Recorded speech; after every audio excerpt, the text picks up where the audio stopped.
Hi, and welcome to Color Light Motion, curated and hosted by Victoria Vesna. I'm Bess Rocklitzer, president of the David Berman Foundation, and today we bring you Marko Peljhan. Marko is an artist, researcher, and professor of media arts at UC Santa Barbara. Please enjoy In the Belly of the Beast, Southern California, Art, Technology, Science, and Society Nexus, a Historical Landscape. Hello and welcome everybody to episode 25 of Color Light Motion.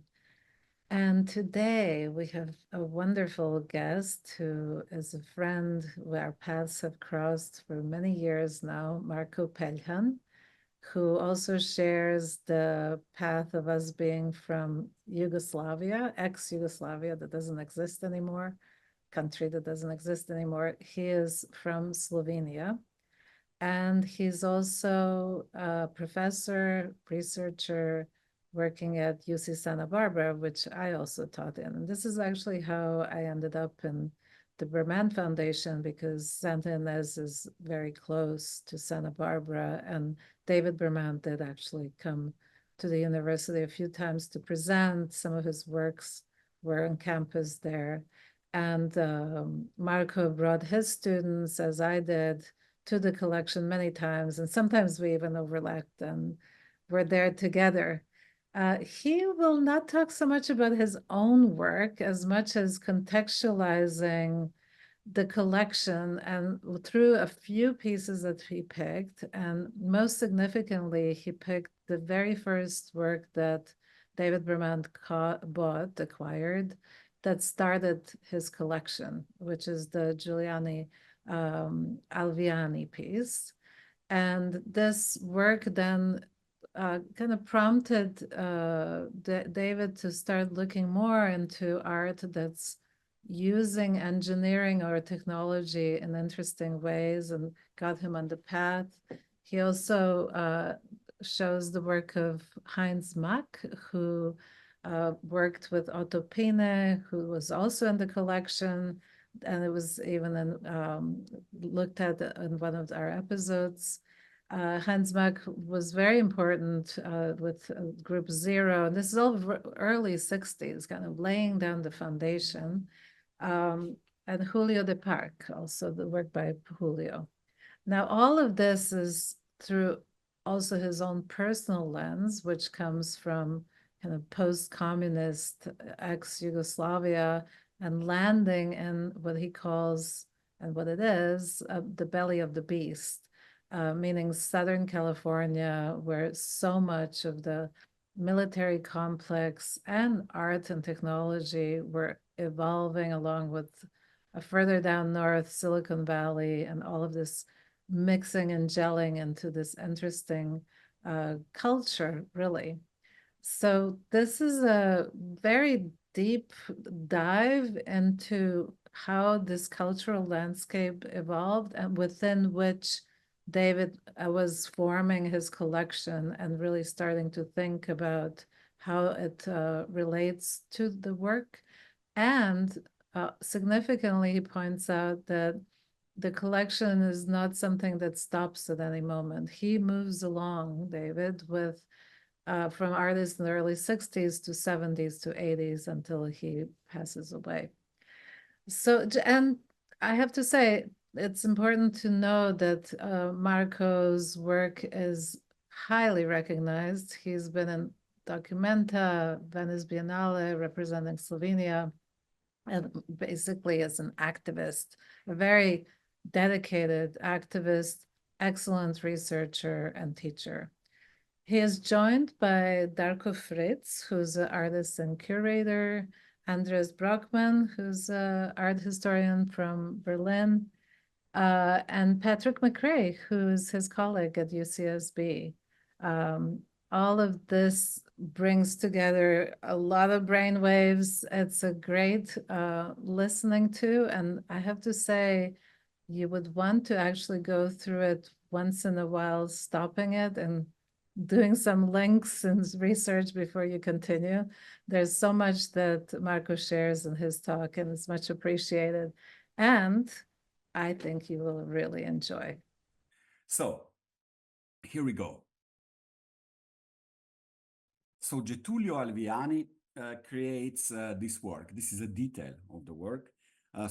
Superficie a tessura vibratile, opera programmata 4019. Very brainy title. But Alviani, first of all, well, there's a nice connection. I love serendipities, and this is one of them. He's from Udine originally, yeah? Just across the border on the other side of my other life, let's say. On the other side of the border, the other side of the curtain, if you want. We had not an iron curtain, let's say that it was kind of a semi-transparent metallic surface, yeah, our curtain between Yugoslavia and especially Slovenia and in the West and Italy and so on. So Alviani was of course one of the artists that was part of the material, kinetic art, technology and art, sculptural movement. He was definitely connected also to the very early, he connected in Milano with Lucio Fontana, who was, let's say, the dean of the Italian conceptualist, and all the other crew there, also with the young Michelangelo Pistoletto and so on. And there's one anecdote connected to Alviani that I will share now, because I think it's I believe it's important to understand how these things kind of come together. And is that he attended the 1964 Venice Biennale. And some of you are probably familiar what happened at the 1964 Venice Biennale and who won the grand prize and how. Of course, it was Robert Rauschenberg. And Rauschenberg, a New York artist, let's be very clear. We're not talking about California yet. Rauschenberg, of course, wins the Biennale. It's a whole process. There's a beautiful movie that just came out, Taking Venice. I strongly recommend everybody to see that film. Fantastic art historical overview of the dynamics of how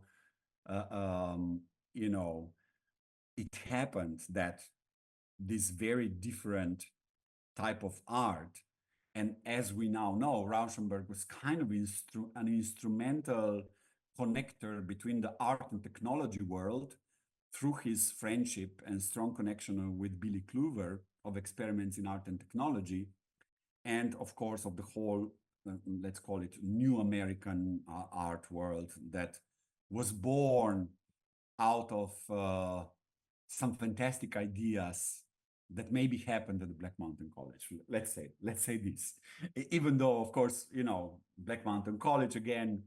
Now I will, of course, reef a little bit back, because, of course, Black Mountain College and whatever was going on there, including the residence of Bob Rauschenberg as a young artist, creating his first white paintings there, kind of a trope, and we'll get back to it, was led by Josef Albers, who came from the Bauhaus.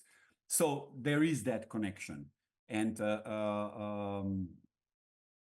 Erkki Huttamo, our dear friend, in the first lecture of this series, establishes that history. I strongly recommend everybody to watch it again and so on.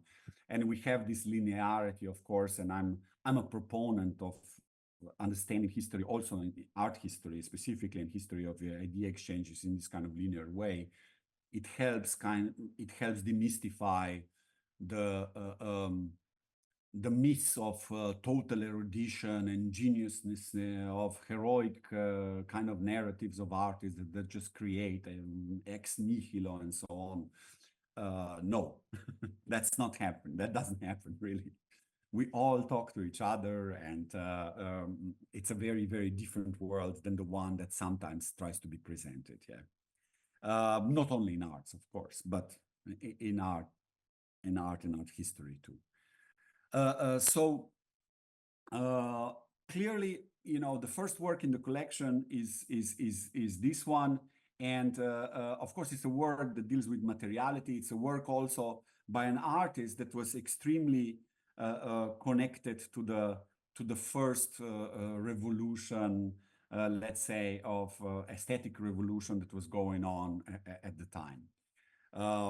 Patrick talks about this aesthetic revolution fantastically in his book. I strongly recommend it to everybody, specifically in the context, of course, of the 60s in United States and you know, Southern California, but most, you know, also New York, the whole EAT story and so on. So Alviani then comes to America. He's part of the Responsive Eye exhibition at the MoMA in 1965.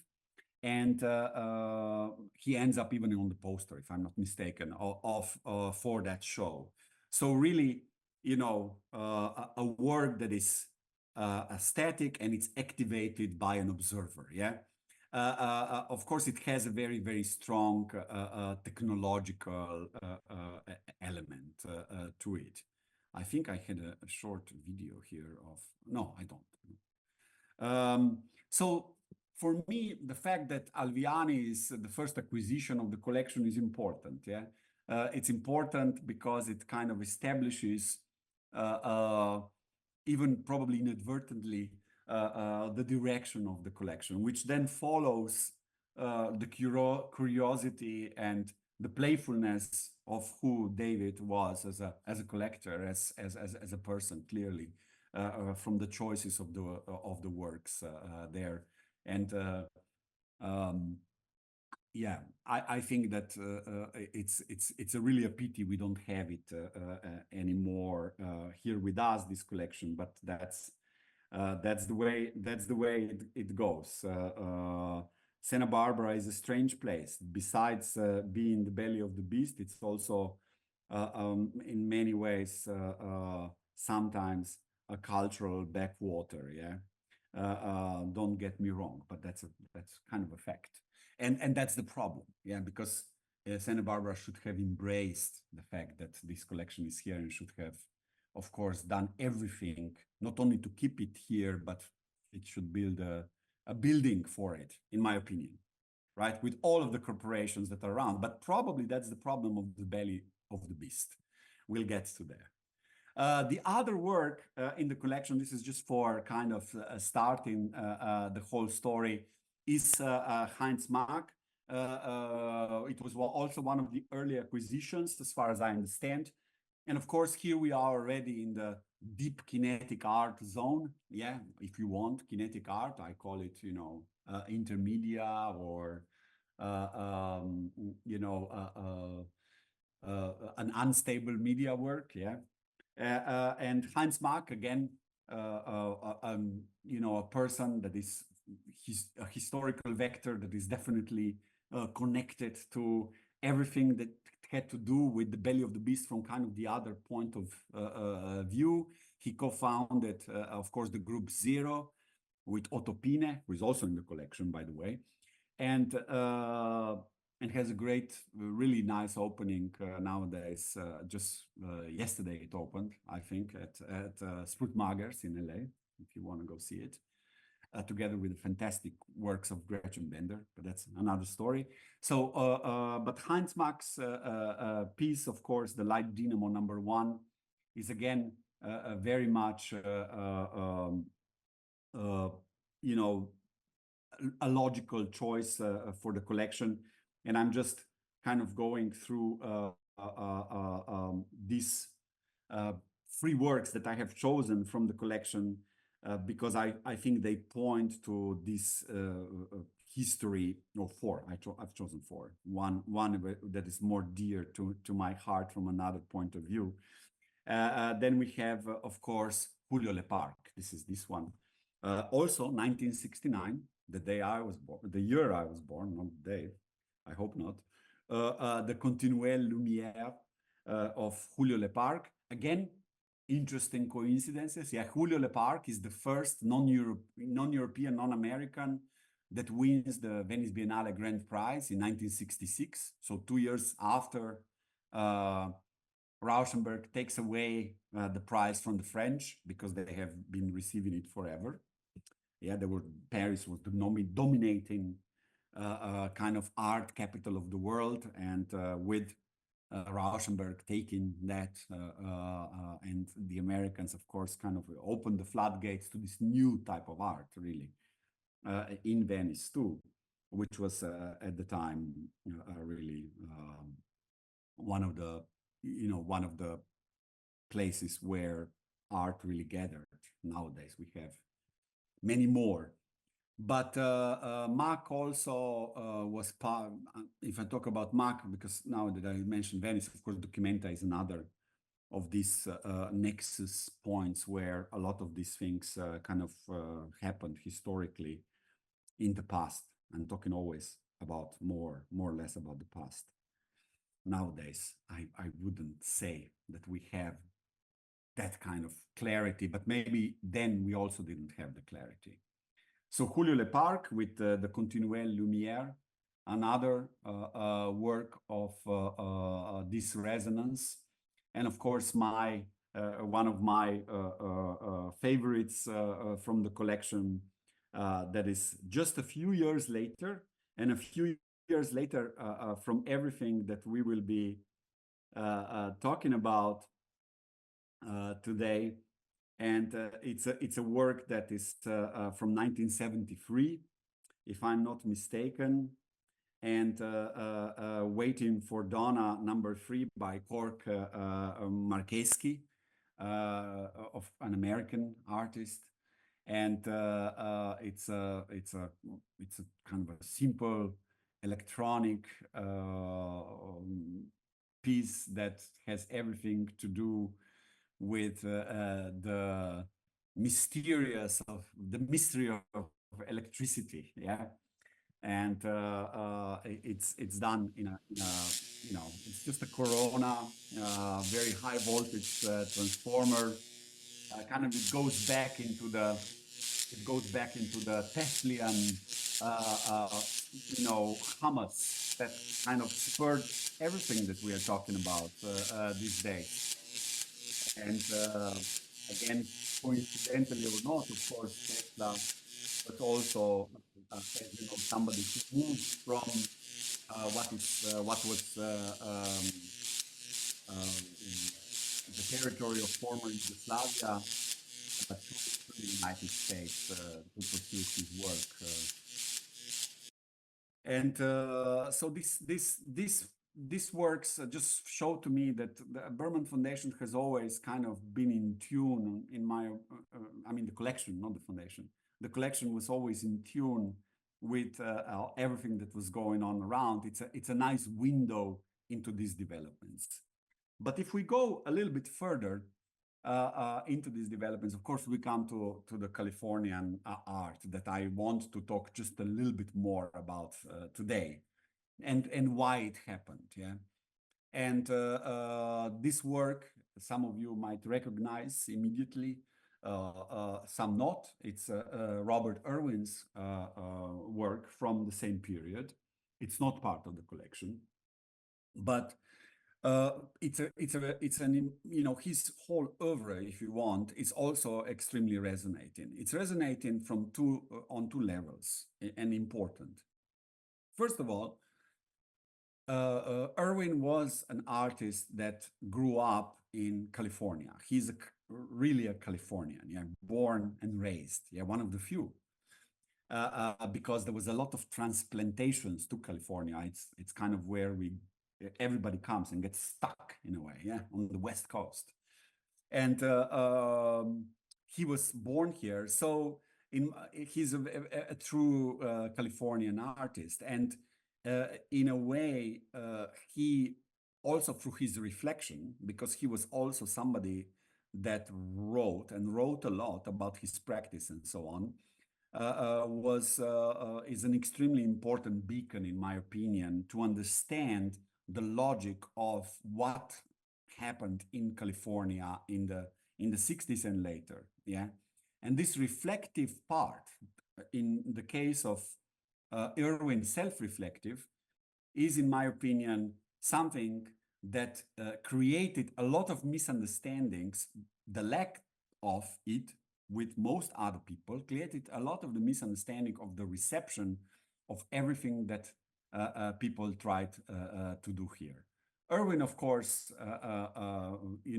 was an artist that dealt a lot with perception and light and space.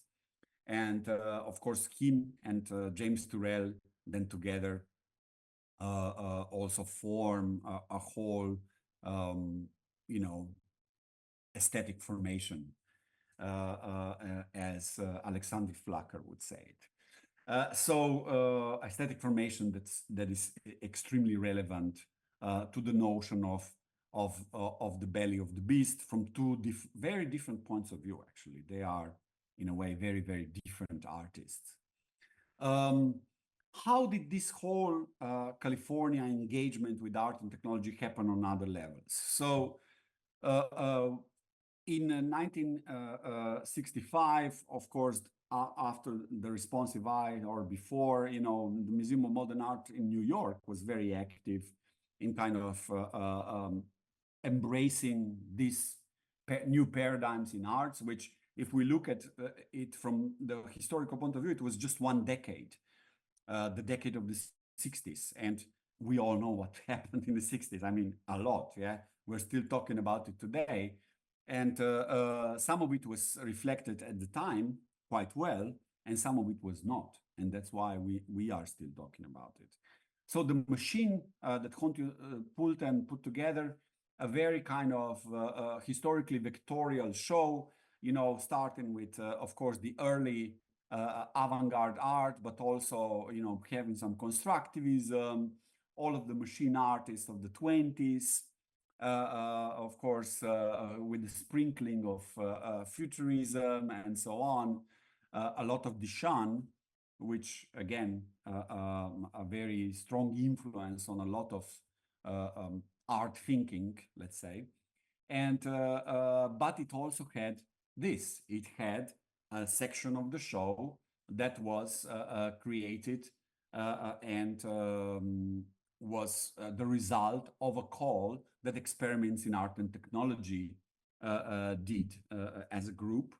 And then what happened was, of course, the response was overwhelming. We cannot even imagine the level of practice that was going on at the time, yeah? And the response was overwhelming. So this was, yeah, absolutely after. It was in 67, the machine. So Responsive Eye was 65, just so I saw the date now. So the machine happens in 1967, and we have, of course, the call from Experiments in Art and Technology, and these works are then chosen, 8 of them, and all works were a pairing of an engineer and an artist working together, yeah? So we had Jean Dupuy and Ralph Martel, Wen Tsai and Frank Turner. Some of the names were always familiar. Lucy Jackson Young and Niels Young, yeah, with the Fakir, which was a big hit at the time. And interestingly enough, you have Fakir in 1967, then also at the Brooklyn Museum. And I just remember that Patrick, I think, yeah, you write about Patrick McCrae, who is one of the respondents, writes about Natalie Jeremijenko's work up in Xerox PARC, which is kind of very much connected to the Fakir, yeah. Then Hilary Harris and James McCurley, Lillian Schwartz and Pierre Bjorn.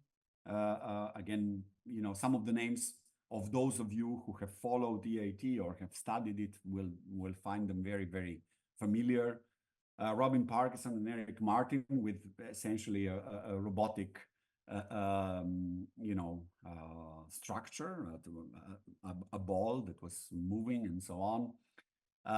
John William Anthis and Tracy Kinsel, a laser project, and quite a famous by now Leon Harmon and Kenneth Knowlton, the nude, yeah, and the ASCII computer graphics nude.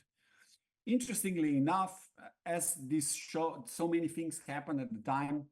The Brooklyn, EAT had so many submissions that they decided that besides in the machine, they want to do a bigger show at the Brooklyn Museum, which was 68, 69. I mean, when you look at these dates, it's unbelievable. You know, if you think what else was happening in society, in the world in general. Of course, we had 68, but also in the United States. You know, all of the Vietnam War, assassinations, the Pentagon Papers, Robert Kennedy dies, I mean, is killed.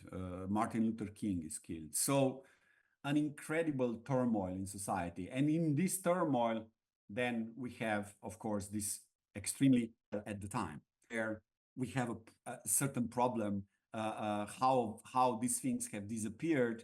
They remain, of course, some of the works remain in collections like David's collection, and you know, continued.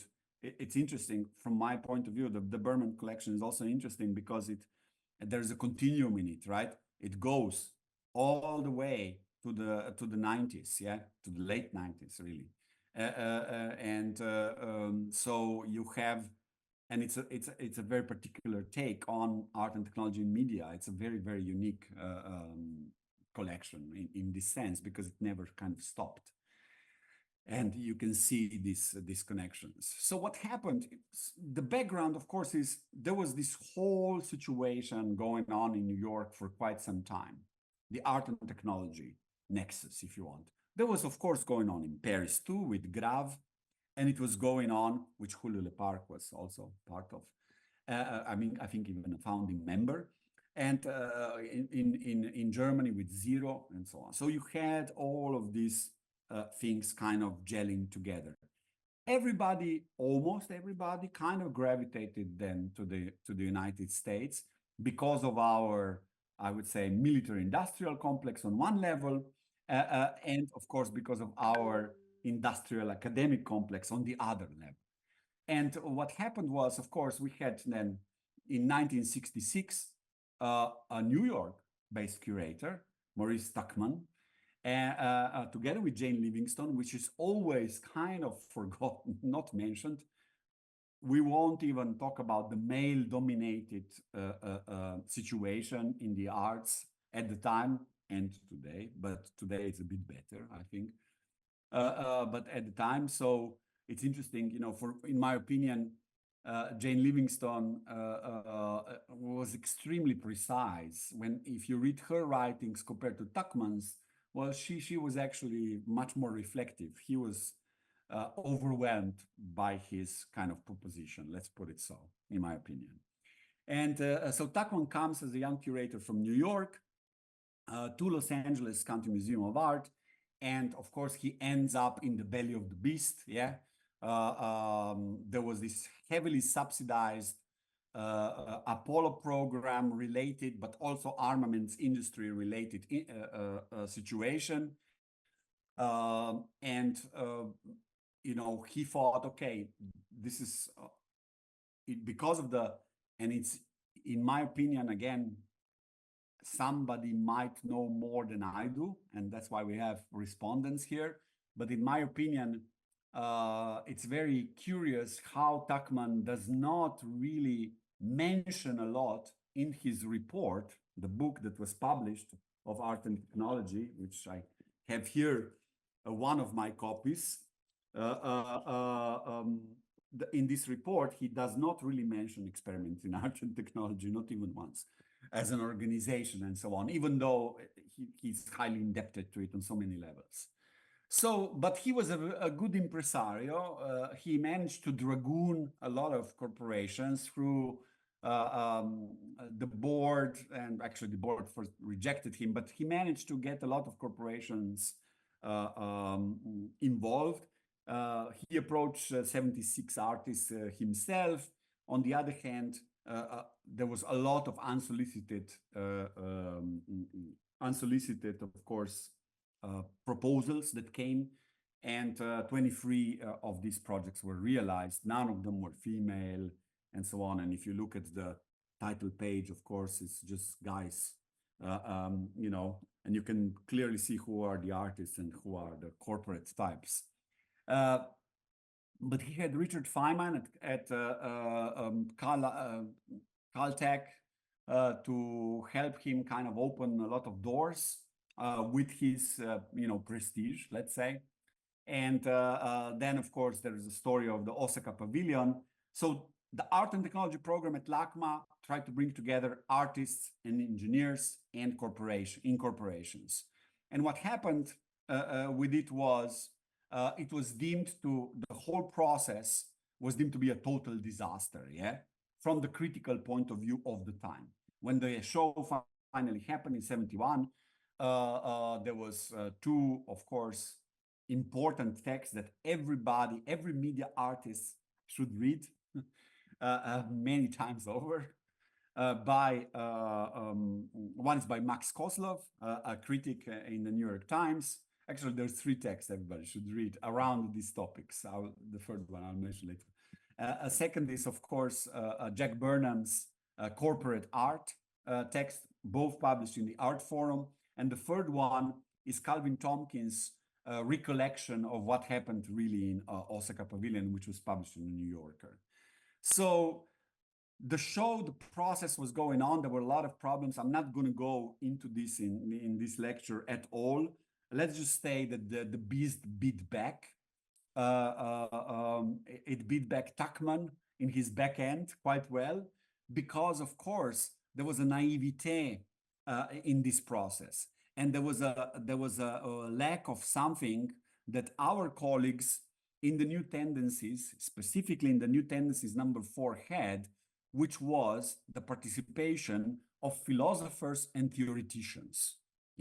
This did not happen here. And in my opinion, that's why we are still dealing with it on such a level. Because if it did happen then, it might be a different story. I'm not saying it would have been a different story. Nobody knows that. But it might be different. Because, of course, it was very polarized. Very polar. It was a polar perspective. On one side, you have the artist, liberal, freedom-loving, this and that and that. On the other, the corporations, bad, capital, military-industrial complex, half human, But that's not the case, That was, this polarization needed to be brought together through some very, very deep reflection, which, of course, is a different story when we are talking about Central European, post-Austro-Hungarian, post-Second World War, socialist kind of Yugoslav context, with the Yugoslav Gober perspective, which happened in, of course, with New Tendencies, specifically the 4. Then New Tendencies 5 again went in its own direction, which is also telling, And then, of course, we have, and the New Tendencies really included computers heavily as a paradigm, whereas the US art and technology world included computers, but not so much and on such a level, if you want, as it happened in Europe, and specifically during the participation of some of the artists that were working in New Tendencies, that worked with computers as the medium, which is very interesting in my opinion. There were a lot of ideas to involve computers in the art and technology program at LACMA, but not many were actually realized. And I think that's also a very, very interesting moment there. Then of course, the software exhibition happens a year later in the Jewish Museum that Jack Burnham did, and that also didn't go too well. But that's just a fact that unstable media kind of spur these moments, And I will not. I will go for 5 more minutes because I want to then start a discussion with our distinguished and dear guests. So the art and technology program. This is one of the poster sketches for it. At LACMA was an incredible undertaking on so many levels. So 200 corporations, a little bit more than 200 were invited. 168 declined. Nobody wanted to do anything with the art. And only 37 corporations accepted.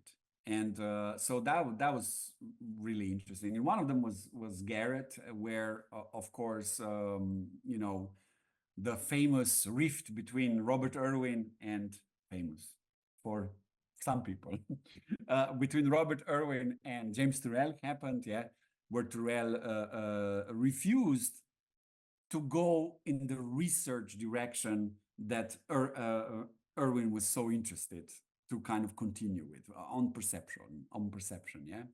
And Irwin really clicked with the engineered words, whereas Turrell did not, yeah. And actually, maybe his reaction to the whole art and technology problem was most visceral, and it resulted also then, you know, I think you can see in his aesthetics that he was interested in the Turrell was a very spiritual man, he still is, yeah. So different logic, but in my opinion, again, you cannot escape, and he cannot escape from the fact that, you know, the whole California light and space kind of aesthetic formation was extremely influential also for him. So the corporations were involved, and they were basically, this is from Burnham's article in the Art Forum, the corporate art one, his critique of the show, beautiful text, where basically he says what are the three outcomes of this whole process, yeah, because it was a process. It lasted from 66. It started in 66, but lasted from 67 then to 1971. And in between, of course, was also the Osaka episode where the works were kind of shown for the first time. Before, a lot of the works were shown in Los Angeles. And so three things came out, right, for Burnham. Tuckman's strategies for meeting some tricky socio-political situations, and then the catalog as the most revealing document yet published on the art and technology. Literally, I would say one of the most revealing documents published about the art in the art world per se. Yeah, it's like this is like it's even looks like a little bit like a phone book or a corporate stock report. Yeah, and it's a really genuine report. I mean, the only thing missing there is some charts about the financial transactions, but everything else is completely out in the open. And so it's there's critiques of that too. Now that I said it, yeah, there's people who think that that it looks open, but it's still the Tuckman perspective in so many ways. But it's an incredible document. I strongly recommend everybody. You can find it on the internet. I think even on LACMA pages, because LACMA remembered a few years ago that it had an art and technology program, and restarted it in a very different way. And we can maybe talk about that too, but not part of today's lecture. And then the exhibition itself, which of course happened, it was there, and it was of course called by Kozlov $1 million boondoggle, yeah, boondoggle. And but the other part, and here I will literally end today with Jane Livingston as also brilliant, kind of the only really reflective moment around the show from the inside, where she tries to understand which were the different approaches that were taken by artists in the whole process. So she talks about three modes of operation for the artists that engaged with industry and science and technology. First one is the approach taken by those artists that essentially were interested just in industrial fabrication. And you have, of course, one of the clear examples for the show was Frank Stella, who worked with Kaiser Steel, building these extremely large structures of steel. So nothing really new came out, just more possibilities for him to engage. The second was, the second mode was more esoteric technological media. One thing that comes to mind is Harrison's plasma tubes, yeah? which he had in one room, or all of the artists that were very proficient dealing with technology already at the time, like Rockney Krebs and Robert Whitman and so on. So working with lasers. And the third one that was marked by participatory informational aesthetic without primary regard for object making, yeah? And under the third category, of course, come a lot of the projects that were even not realized, yeah? Really, this is kind of the topology, if you want, of what happened. But so I will slowly end here. My thesis is, and that we had, and you know, Expo 1970, I won't even go there. I will let maybe somebody else to speak about it. But my thesis is that the problem of the reception and perception of what happened in this art and technology nexus here in California, in the belly of the beast, compared to, let's say, what was going on literally at the same time in Zagreb, yeah, with New Tendencies, 1968, tendencies number 4, was that there was a lack of philosophical, reflective elements in the whole process. And in my opinion, that's a problem we continue to have also today. So I will end here, and I will give the word, of course, to our distinguished guests and to the organizers. Thank you. Fantastic. So a very quick question before we have others chime in, Marko. Can you say a little bit about how all of this influenced your work and your thinking about what you ended up doing from very early on in your career, and maybe even show some work that relates to that? I tried to not do that today. That's very obvious. That's very obvious, but it's also clear that this has an influence on it does, your of work. course. I mean, absolutely. You know, the fact that when I came here, I immediately realized, that's why I started with this belly of the beast, that yeah, you know, I have to somehow find these connections, because the things that I was interested in, you know, my entry into this art and technology world through art was, again, very bizarre. I can tell the anecdote is interesting. It's telling. I came across in my first year as a student, 1988, when I was studying at the academy in Ljubljana. I was always going to, there was the American Cultural Center. So I was definitely influenced by the US Information Agency strategies and tactics, yeah? And I would go there just to read papers, really. The Aviation Week and Space Technology was one. They had it weekly there. And so it was a very, you know, I was always surprised. I knew about Aviation Week before, because I used to spend my summers in the 80s in Chicago, in the Chicago suburbs. My sister lives there from the 70s already. So, and she moved in the early 70s. And so my sister, when I was in my teenage years, she would have me for the summers in Chicago. And I would spend times mostly in the library and at the Art Institute, yeah. I started reading in the library. I discovered Aviation Week and Space Technology because I was surprised by the openness of how much information actually was available openly about technological systems that in the East we thought are all secret, yeah. And here you had this magazine, you know, during the Cold War, which essentially explained in detail a lot of the functioning of all kinds of complex, not only weapon systems, but also aviation systems. You know, Aviation Week is a techno-scientific publication. Yeah, it has everything in it. And it's a publication of record for aerospace.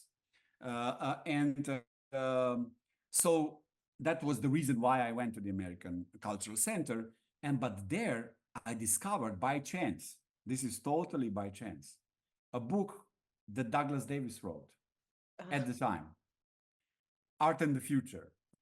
And I saw art, and the title caught my attention, of course. I've considered, I was an expert in historical futurism. I was translating Marinetti when I was a small kid. I mean, yeah, I was 13 years old when I translated Marinetti for the first time. Come on.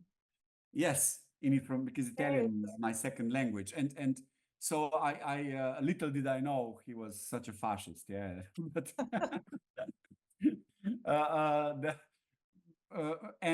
so art in the future, okay, this is something for me. You know, I was art in the future. I considered myself an avant-garde artist, yeah, coming from the future. And I see this, I opened this book, and for me, it was first a quick revelation and then total relaxation. I'm not alone. This all has happened. Look at this. Oh my God. Yes, this is everything that I'm thinking about. It's here. Discovered your lineage. I discovered the lineage, and it was so then easy. And also, again, Douglas Davis, completely overlooked book, in my opinion. He speaks with a very clear language, yeah, and beautifully. And so this was the connection, if you want. And then, you know, how I came here, it's another set of anecdotes, yeah. It's through Roger Malina, George LeGrady, and ICEA, the boat trip to St. Petersburg, 1994. I was on that boat. You were on that boat too. I don't know who was not. I mean, from our generation, the younger people were, but so many people were on that boat, yeah. True. So that's where I discovered my contemporaries, yeah, on that boat. And then, you know, if you want, so these things then really informed. And when I came here, of course, I thought, okay, we're going to build a new Bauhaus. You know, all of these grand ideas. Well, we built a small program called MAT, but it had and it has its meaning, its effect. It's an overlooked, in my opinion, program by this university, because it has never properly invested in it. On one hand, on the other, it's amazing, and it has its reach through our alumni and you know, for the work we do, and it's in a way much larger than it looks like. And yeah, it's also the one, if I'm not mistaken, that kind of lit the light in Patrick to be interested. What is this nexus between art and technology? Because it was happening also in his surrounding right here at the university. Yeah. But I continue in this work. I started being very interested in small satellites in the beginning. Then, of course, which was a very niche field at the time in the mid-90s. Just a few people were interested in that, and nobody in the arts. Through that, then I came to the Russian space program, and you know, my connections that I built there, also through the conceptualist from Moscow. When I first went to Star City, I stayed at Yuri Lederman's in his apartment. You know, it's just a set of coincidences, yeah, that kind of spurred my interest. And of course, then there was also, and we must not forget, and that's how I met Andreas, who is here with us today. There was also the Source Foundation, which started again financing things that were not being supported by the mainstream arts funding in our region.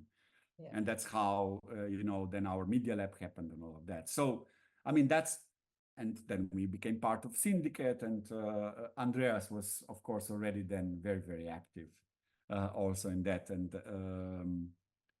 I think that's kind of the historical vector, if you want, yeah. Yeah, but, and you are talking to someone who doesn't believe in coincidences. But it cannot be proven.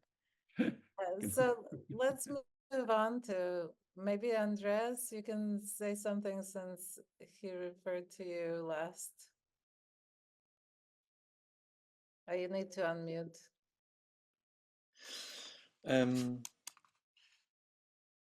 I think it would be interesting to hear Darko answer first to this question about the philosophers, because the example that I would like to talk about, which is the research that I'm doing at the moment and which resonates in a variety of ways with what Marko was talking about, the Immateriaux exhibition from 1985, comes much later, and I think that it would be, for the conversation, it might be more logical if Darko could respond to what Marko was, the scenario that Marko was sketching. So I'd like to pass the mic on to Darko. That's you. Did that? Okay. I'm unmute now. Yes. Unmuted. Yes, we hear you. Yeah. When Mark, thank you, Andres, and thank you, Marko, for great talk. While I've been talking, like a lot of responses come through my mind.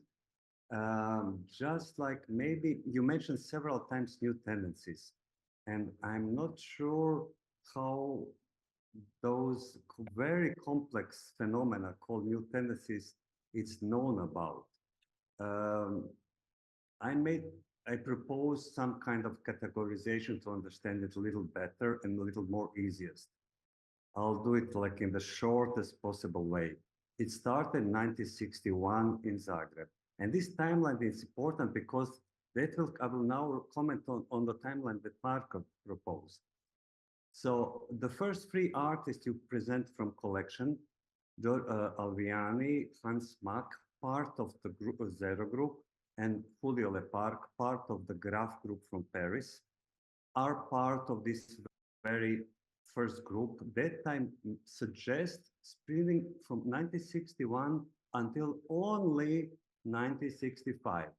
Those works from the collection a little later, from in my super Nazi opinion, those are late works. No, 1961 will be like good work, but nevertheless, this little comment on the collection. There was new tendencies, and that's I'm gonna respond now truly. Are specific because it was not like one successful exhibition. That was a series of like Biennale organized exhibitions. And I proposed that was not only like a movement, like it was proposed by art historians before, targeting this very first group. There are going to be another two groups. And this from 1961 to 1965. That's my kind of time frame when I said this is important that we can call new tendencies as a movement. But even that movement was umbrella network, and that's important, not only of artists, but of the theoreticians, art historians, gallerists, collectors, art dealers. We cannot talk about first phase of new tendencies without mentioning Denise René gallery. She was the center of the hub for all these kind of artists. What new tendencies make it special? As part of Yugoslavia, socialistic but non-aligned, meaning not for the younger audience. In the time of the Cold War, there was another bloc, NATO, let's say American, Warsaw Pact, Eastern Bloc, let's call it Russian, it's wrong. And there was a number of countries. Interesting enough, in the same year when New Tendencies movement was born, 1961, founded in Belgrade. As a third block of countries, it will spin up to the around 100 countries. So that position, geopolitical position, was very interesting, that artists from both Eastern and Western blocks of the Cold War gathered together, and even the guys from the Western bloc, meaning Western Europe at the time, including South American dissidents that been very present in the French scene, including Julio Leparc as one of them. So they on that very exhibition, they recognized each other, said, hey, we are doing the same thing. Okay, very soon, next year, Umberto Eco made a super important text on Olivetti show and presenting several groups of new tendencies. And as Mark already mentioned, these guys went into rejecting the genius notion of the artist and going into like more propelling group work that will focus their work more in a rational way, producing rational art, and including a positive attitude toward technology and try to make world better. And it was all not about visual art, but they had in mind social change.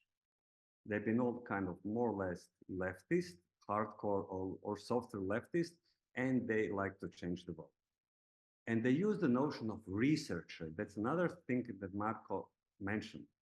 They didn't even call their art, and they called themselves researcher, because you made distinction of the fight of the two later on in some other context. They call themselves researchers. We are researchers, and we as a group, so they've been so focused, they try to even on the already 2 years later, when they grow up, they made kind of a little nasty list of artists, and they exclude even their fellow colleagues. And it said like Otto Pine, which was part of the Zero group, which was exhibiting on the first tendencies, he could not exhibit anymore on the second one, on 1963. He said, Otto Pine, no, you are too metaphorical. You are like going into metaphysics. We don't like you here in our club anymore. A little nasty, because you exclude your fellow artists. I mean, Otto Pino became later MIT Visual Studies. So it's also to connect all this European American connection. So I need to speed up. 1965, group around 350 artists. Those three are part of them. Then it was to respond on the responsive eye show, and that Julio Leparc won the prize on Venice Biennale, and all this went mainstream. And these guys didn't like it at all. And they've been about to canceling the whole thing. They said, no, we are not avant-garde anymore. Let's cancel the whole thing. And they skipped the biennial rhythm, especially because of responsive eye show. That kind of destroy their idea when they become fashion, like textile design, pop culture, these things. They didn't like this stuff. They've been very serious, maybe too serious.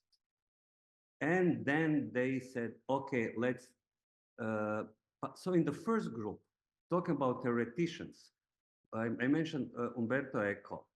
And 63, they published a lot of theoretician texts. Even I mentioned in one of my articles in the 65 show, there is more theoretical text than the reproduction of the artworks in the catalog. And Frank Popper was one of these theoreticians that joined as well this idea with luminokinetica, propelling luminokinetic art, and so that kind of stuff that we show from the collection as well. And so, okay, this idea kind of, and Aragon was another big name that joined the forces of the first. So they tried to cancel themselves, and they said, okay, let's try to look into computers. And then they start to make, they include into their story as a logical progression toward the following positive attitude toward the machine, producing artworks and so on. They included computers. And they made another section, computers and visual research. Also, it was Schwarz and another around 100 plus artists been there from all around the world, talking about this corporate stuff. On tendencies for Qualcomm, Californian hardware producing super famous plotters at the time, the most popular at the time. As a company, they've been as a company been presented at tendencies for socialistic country Yugoslavia. So like hardcore capitalistic company like Qualcomm or Bell Lab won the prize. and there was some people working presenting artwork, including few females that quite often it's said that there were no females. Now there were females, but they're not doing computer art. And just to conclude, and I'll talk already too much, in 1973, the new tendencies included even conceptual art.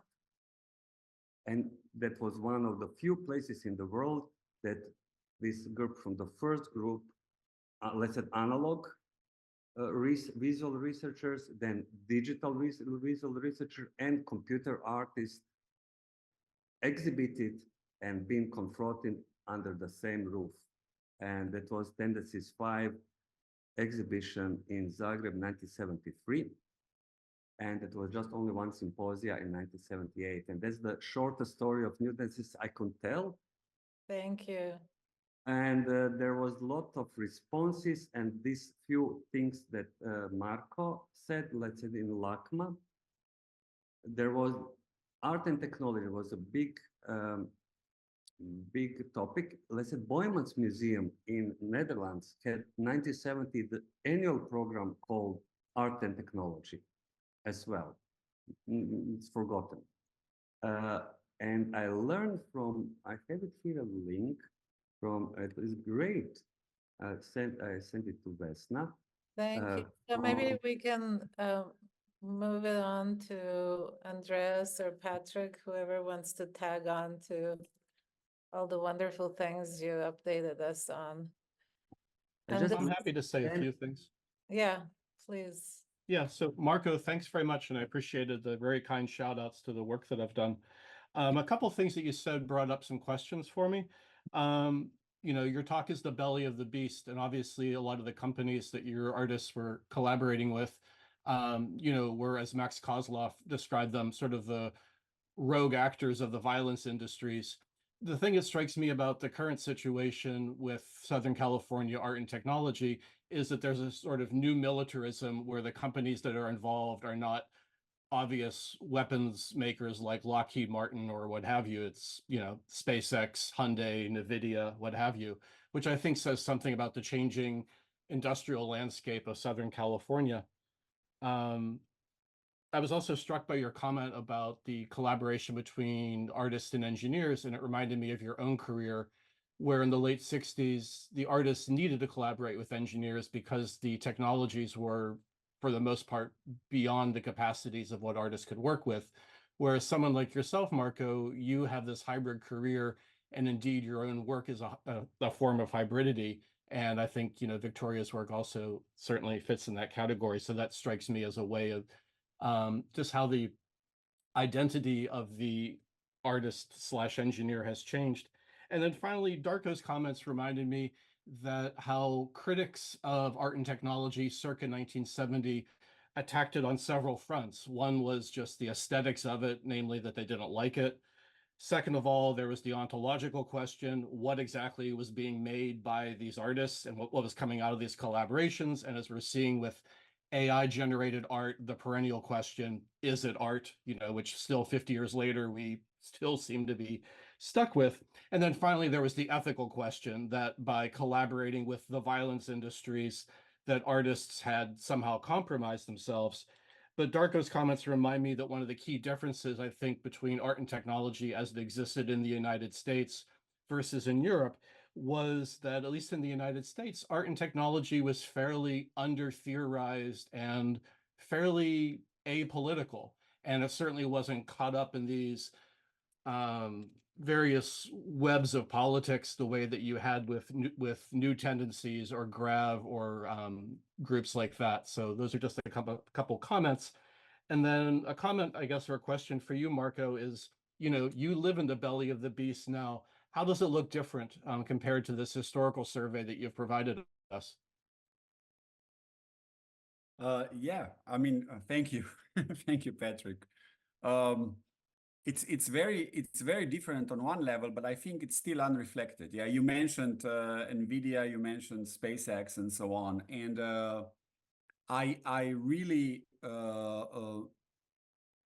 think that also because, you know, if you are working within the academic industrial complex, which is highly dependent on these industry collaborations for its sheer survival, especially in the last 2 decades at least. I've seen the pressure is on, and there's more and more, right? The idea of public funding is kind of thrown out of the window. I think that these same questions come up, but the answer, in my opinion, I mean, that's because of my work and the way I think about things, is engagement, critical engagement, and not rejection. And critical engagement, of course, means just a set of problems, because nobody appreciates it, yeah? When you are the loud person in the room, not the industry, not your academic colleagues that you endanger their relationships with the industry with, and frankly, not the administration, yeah?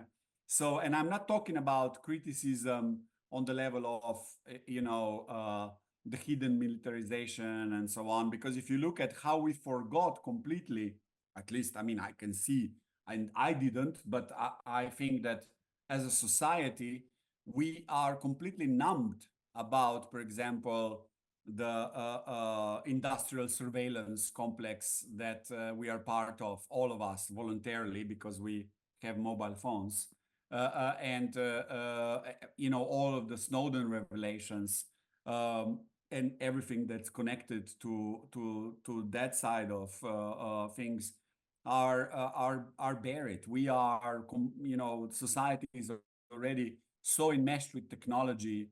So it's a very different situation than then, in my opinion, very, very different. Because if you look at one of the, even though in the 60s, you of course had the Apollo program, which was a giant, big science, big technology undertaking.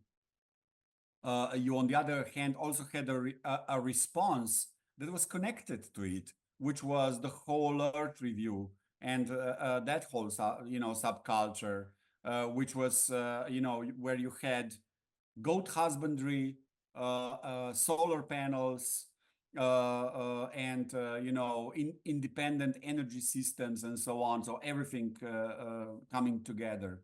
And I think that, kind of autonomy through technology paradigm. And I still believe in this paradigm. I think that's why, I'm still engaged with technology. I didn't become a Luddite yet, but I do believe that there is a lack of, as then, also now, and maybe that's my bias, all right, culturally, clearly, a lack of philosophical, theoretical reflection. I'm not talking about political positioning here, even though, I, as an artist, I get a lot of reactions like this. Oh, Marko, you are talking to the military. You're a bad person. Yeah. We don't want to have nothing to do with you, Whereas I think, of course, that military systems are part of our societies. We can, if we ignore them, we are basically not being thorough in our process. Yeah. Well, certainly in the University of California, it's the history of the university. It's of course, you have to. Yeah, Yeah, I mean, you it's have absolutely to the foundation. reflect that, in my opinion. Yeah. So, Andreas, can I make a full circle to you finally? Yeah. You passed the baton, but it's gone. If it's turning dark here, Yeah, I can tell, and it it's must be because late. there's a thunderstorm coming up in Berlin. Oh, It's boy. still, it's not getting really dark, but the light has clouds. changed completely because of the clouds. It's symbolic of what we're talking about. There is one off-the-cuff remark that Marko made that I would like to take issue with, because you said everybody gravitated towards the US. And of course, that's not true. No, yeah, a lot of people that I talked about gravitated, but it's not everybody. No, it's just I wanted for everybody who's in the room at the moment to be aware that this is, it felt like that for some people, but there's also an interesting subtext to the way in which you were speaking about Southern California that's the parochialism that all of these different stories have to them. You know, the Immateriaux exhibition, which I will say a few things about, is super parochial Paris. It's very Parisian, and there also there was this ambition to, you know, represent the world in a certain way, but it's a very small platform on which that representation is taking place. And of course, you were giving all those examples yourself where things were happening, not in California, not even in the US, but elsewhere. And I just wanted to flag that. One of the examples that one would give, you know, just a title of an exhibition that should also be mentioned in this forum is, of course, the Cybernetic Serendipity show, which Joshua Reichard curated at the ICA in London in 1968. Actually, that was very much the subject of Rizard's talk, who was our previous guest, and Yasha showed up, which we were delighted about. And Yes, yes. so then And also, you know, the interesting, just an anecdote in about serendipity. I didn't talk about serendipity on purpose because, you know, we could go on forever. But, you know, the opening of Serendipity happened in the same week as the New Tendencies 4 conference. Yeah. So Is that correct? August 2nd and August 3rd. Yeah. and that really is same days, serendipity. literally same days. Day after. Yeah. So truly serendipity. I guess I would ask all of you to discuss just a little bit about the idea of the market and how, since we're talking about these Eastern European tendencies, Eastern Europe was completely out of the market and perhaps still is. Yeah. And what this... Vesna, sorry, can I just briefly do my, kind of give my little commentary? Oh, yes, sorry, I this... thought you were finished. Go no, ahead. No, sorry. Apologies, go ahead. Marko's hypothesis is that things would have been different at the LACMA show, for instance, or in that project of art and technology, had there been philosophers involved in it. And I think that there might actually be a fundamental difference between the way in which some of these projects have evolved in Europe, in that the European media art scene has been influenced by philosophy from its outset, from the very beginning. I think that the symposia of the Ars Electronica Festival have been a place of discussion both for theorists and for the politics of media and technology and for the artists. And the same, I think, can be said for cybernetic serendipity. And you pointed to the fact how there's also this imbrication in relation to the new tendencies. Something similar happened in Paris in 1983, if you like. There was an exhibition that took place in 1985 called Les Immatériaux, the Immaterials. And in 1983, there had been preparations for a show by the Design Center of the Centre Pompidou, the CCI, the Center for Creative Industries. And they tried to do something that was techno-affirmative, that would have maybe looked a little bit like the Tuckman show. And the directors of the Centre Pompidou were not happy. They said, we need more edge in this project. And they invited a philosopher called Jean-François Lyotard to join the team that was preparing this exhibition and to bring in his input. And Lyotard turned around the program, let's say, for this exhibition. He brought in visual artists and said, we can't just show design products and new technologies per se, but we have to look at the way in which they are being turned around and questioned by visual artists. And he also developed a whole critique of the contemporary condition, which he called the postmodern condition.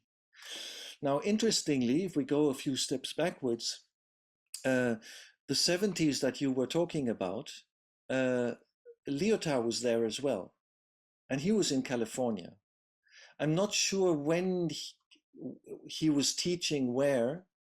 I think that he was first at Berkeley, and in 1983, when he was first starting to think about this exhibition, Les Immatériaux, he was actually teaching the fall semester at San Diego.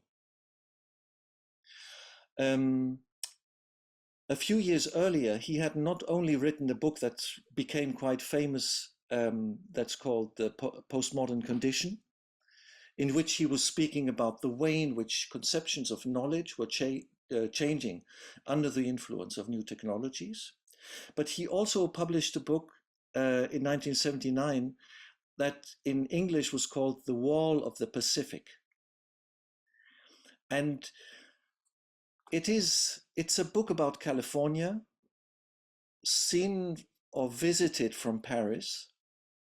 And it's about the world that is also changing, but for example, in Europe, under the influence of the paradigms of American or Californian culture. So I think it would be interesting to look at La Mur du Pacifique, the Wall of the Pacific, as a reflection to the story that you're telling about the Tubman project and after. Now, Lyotard joins the project for the Immatériaux exhibition. It's a hugely diverse exhibition project that I won't even start to describe. There's one side that might be interesting for the collection, who is our host today, in a certain way, because among the 60 different sites in the exhibition, there was one that was called Peinture Luminescente, so luminescent painting, and there were artworks related to light art. So there was a piece by Dan Flavin there. There was work by François Morelli. There was the light space modulator by Moholy Nodge. There was also a painting by Robert Ryman called Midland that is also a white painting. So it somehow resonates with examples that you were giving from Rauschenberg earlier. So, but this was only one of the examples, and it's just, something somebody will maybe go and enter into that continent. Importantly, what Lyotard took from the experience of making this exhibition was a critique of technoscience. He had previously been critical of the new technologies, but not in such an articulate way as it became possible for him to be after meeting with the artists, meeting with the engineers, meeting with contemporary scientists who were speaking about the conditions of knowledge and the way in which new technologies were impacting culture. And so from that, Lyotard develops a critique of what he calls the technoscience of domination. And he discusses, in the context of that exhibition, the question in how far it is possible to develop a resistant, maybe a disruptive, artistic practice. And I will be very brief. Lyotard has a double answer. One is, it's not possible.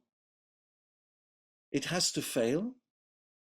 But the other part of the answer is that he says it's necessary to do it. So don't shy away. So I think that it somehow confirms Marko's program, Marko's way of working.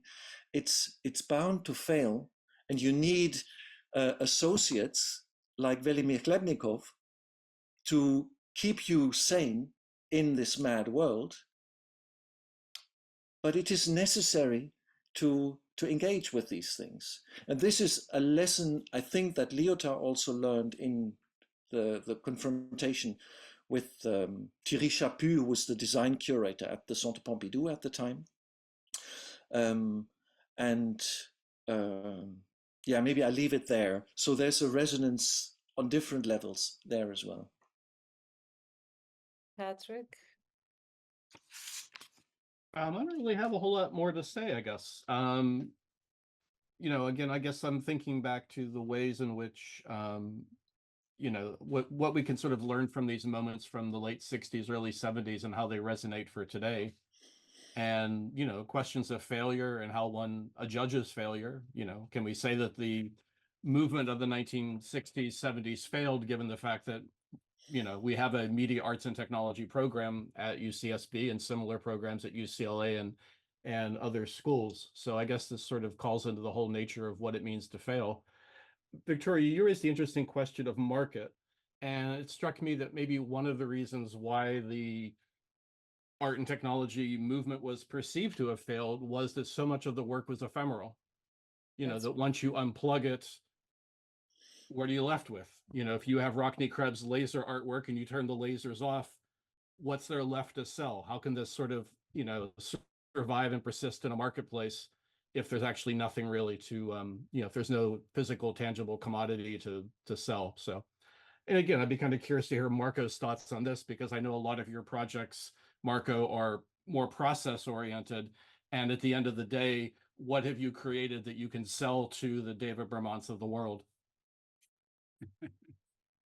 Thank you for asking that. And just as an addendum, process plus work that is continuing and involves community and gets, you know, rhizomic and networked, there's really no place for it. And in addition, Eastern Europe, since this is the subject of Marko's approach, even in works that can be bought and sold and that are fixed, we're not really in the market, and remain to be kind of on the sidelines, I think.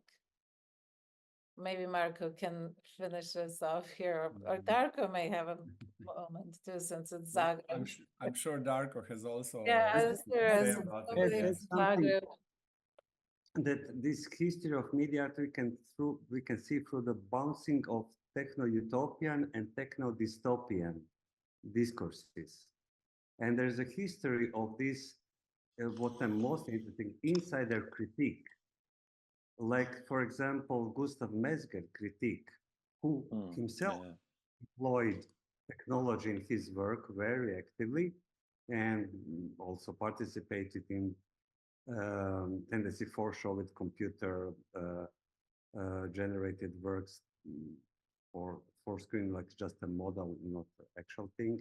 But he was, let's say, writing about stoppage of the work at MIT labs as protest for misuse of technology in Vietnam War. And I sent to Vesna a link of great article about this LACMA exhibition Marko was talking about, where we can learn that basically, as I understood, hippies been throwing stones on computer artists, like physically, attacking artists in that very exhibition. That was and we mentioned Jascha Reinhardt. She told in one interview that cybernetic serendipity, it was possible to made in London we need to be very precise with the timeline here, August 69. That was possible to make in London, but not in Paris. But what happened in Paris? May 69, 3 months before, May 69 happened in Paris with a huge workers and students demonstration. That arise huge anti-technological statement that was reflected to production of, let's call it media art and technology related art. And Manfred Mohr, a computer artist, talked his experience as he was working in the university in Paris at the time, that he was under very mean critique by fellow students there, how he can dare to use these computers as a means of production by bourgeois society and techno, like in very techno-dystopian and anti-technological statement.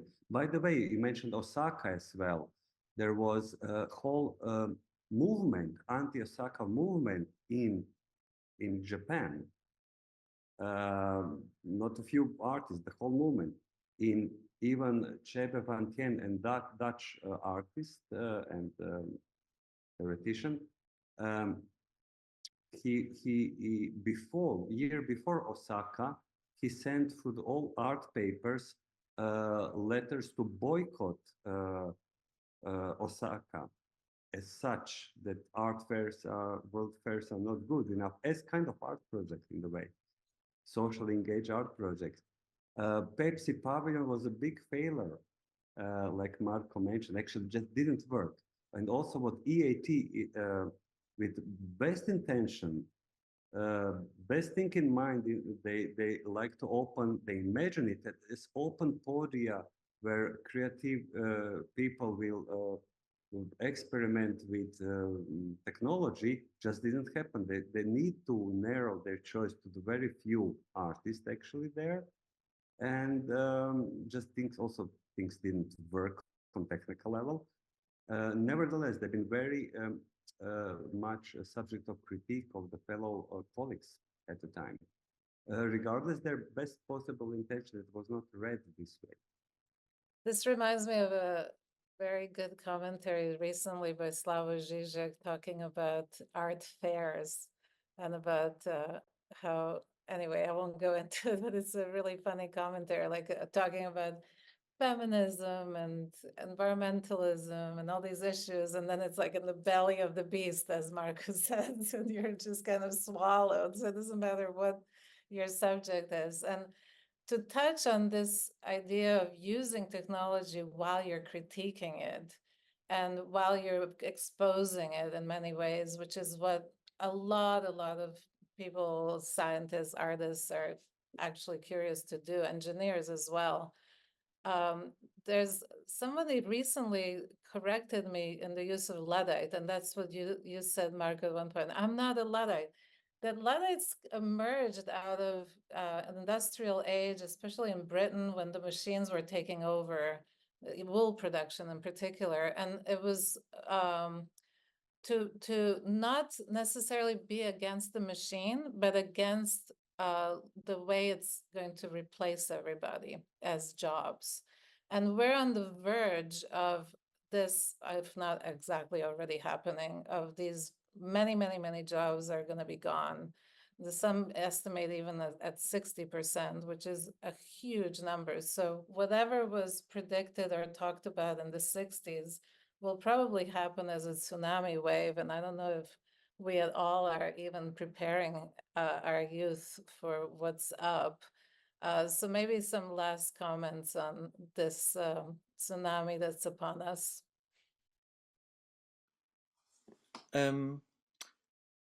One of the people who also influenced European thinking about the new media was Jean Baudrillard. He's a French philosopher and sociologist who was also in California in the 1970s. I think he was one of the first of that generation of French theorists who was teaching in California, I think starting in 1970. And importantly, he talked about the way in which the catastrophe is not in front of us. You know, the apocalypse is not going to happen at some point, but we're already in it. And so, you know, when you say there is that tsunami that's going to destroy all those jobs, this is a process that has been going on for at least 50 years. So we're just in the middle of that wave. And a lot of people are losing their jobs already, and other jobs are being created. So I'm not so dystopian in the sense that I don't think that there are not going to be new jobs and new ways of working and making money, even as artists. I don't see that we are all going to be replaced by artificial intelligence applications.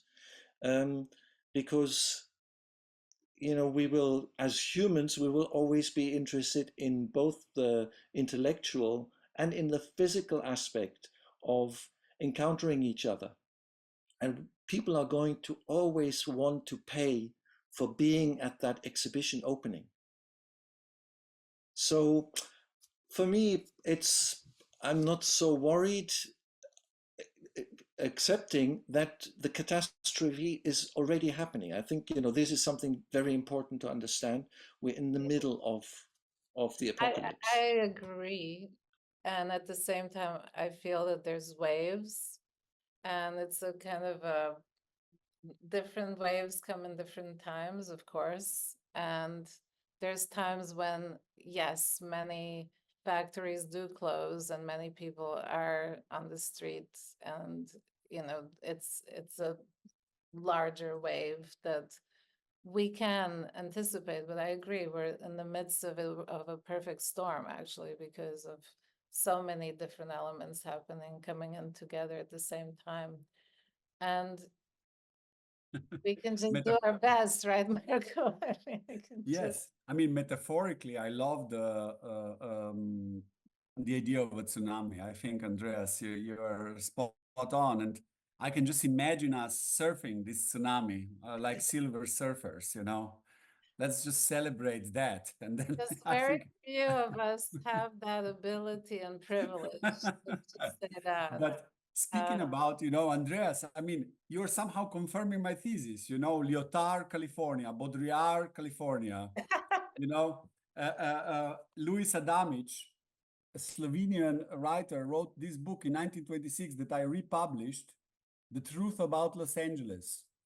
Adorno came to California, in the late 30s, if I'm not mistaken.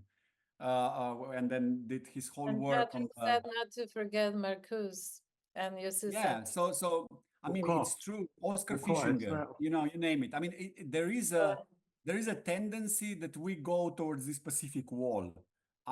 What do you have there? Well, there you go. I'm just saying that, yes, there is a Californian origin, but there's also a colonial origin. And there's also an Eastern origin. So there's an East European origin. Everybody who ever invented anything is, of course, from Hungary. We know this. And I thought it was really funny that in the belly of the beast, there's the East in the beast, which is not an accident. I think, there was a conference that you were yourself involved in that was called The Beauty and the East. And it's as though, this was in 1997 or 1998. I think 7, yes. Recording 1997. Stopped. And so now, 25 years later, recording in progress. We're in the belly of the beast. From the beauty of the East to the belly of the beast. It's connected, but many other stories as well. Talking about California and ideology, I feel obliged to mention the paper called California and Ideology, which was circulating around in, I think, 94, around that time, mid-90s. Yes, of course. By Andy Cameron and Richard Barbrook.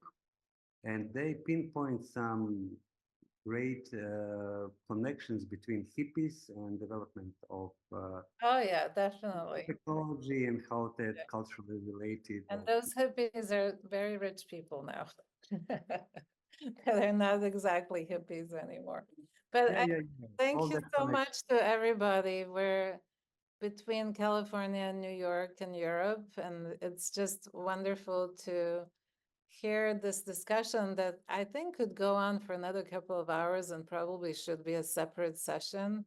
And I'm happy to arrange that with you, Marko, if you want to do something that's connected to CNSI, because those are our sister organizations, the California Nanosystems Institute that was just formed right after 9/11. And of course, thank you to Harvest Works in New York that co-sponsors this. So that's where we're beaming from, actually. So Marko is in California, I'm in New York, and even is in the background of everybody. But very much appreciate and actually want to talk to you some more about the Cold War. Thank you so much, really, Victoria, for the invitation and streaming everything. Wonderful, wonderful. Each one of you could be a couple of hours. You're amazing people. Thank you so much.